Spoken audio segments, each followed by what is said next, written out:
Socialism, a cybernetic incongruity.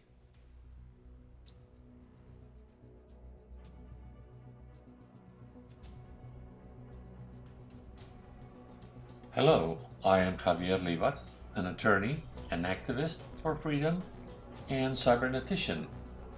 I live in Mexico.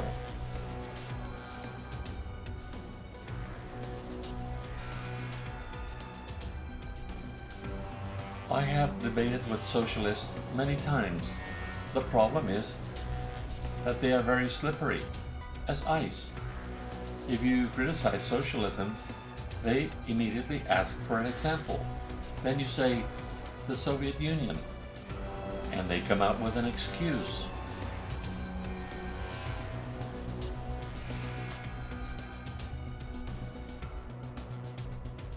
If you say China, North Korea, Cuba, Nicaragua, or Venezuela, it's the same thing.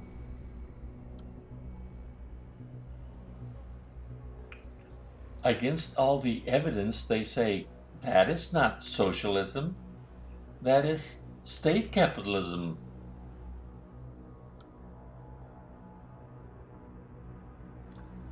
They invariably think that the economy is a large, predictable machine.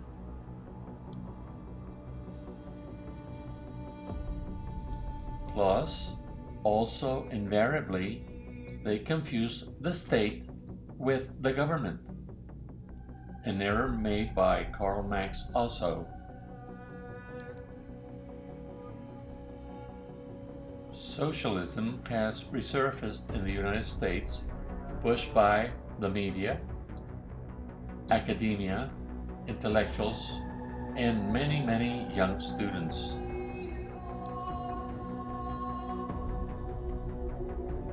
They are able to propose socialism because they are hiding the traditional definition that says that socialism is about putting the means of production, distribution, and exchange of goods and services in the hands of the state or the collective.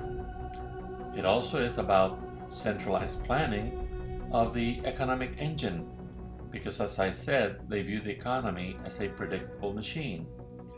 And also, another main point of socialism is that free government services extend to health, care, education, housing, food, and so on.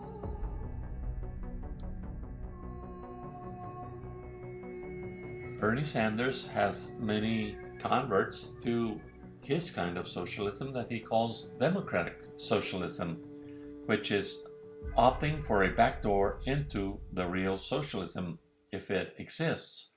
Once in power, the dismantling of the democratic institutions begin.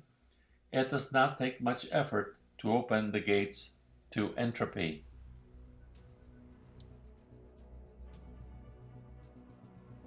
Now here is a list of the socialist reality comparing each point with the cybernetic reality.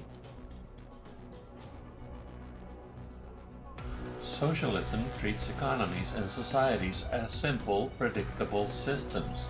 The cybernetic reality is that society is a complex, unpredictable system, and it's impossible to analyze.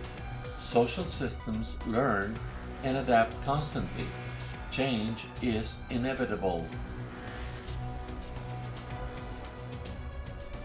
Socialism is built using a top-down approach, and the cybernetic reality is that nature manages complexity from the bottom up.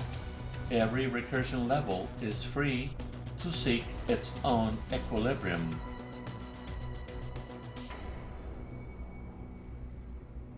Socialism tries to control by simplifying the reality it deals with. This is done by curtailing personal freedoms. Also, they use linear models of economic activity that do not have requisite variety. The cybernetic reality is that modern society is growing increasingly complex inevitably.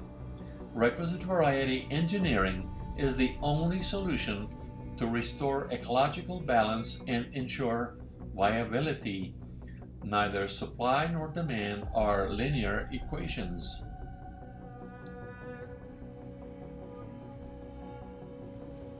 Socialism imposes hierarchical structures of government on society and spies on its citizens. Now, the cybernetic reality is that nature conquers complexity using recursive structures. Viability requires granting maximum autonomy to lower recursion levels.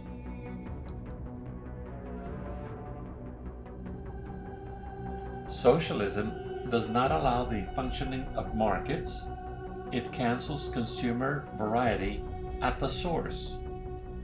The cybernetic reality is that every economy, large or small, is organized as a viable system. Variety is best absorbed first by freedom of contracts and free markets. Capitalism maximizes personal freedom of choice.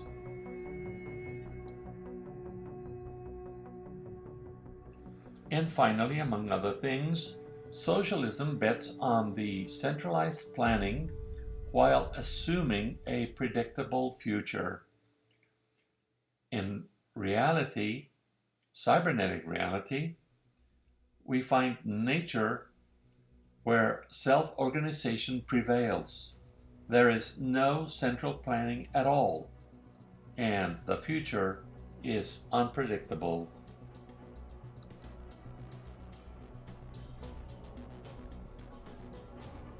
Thank you for watching.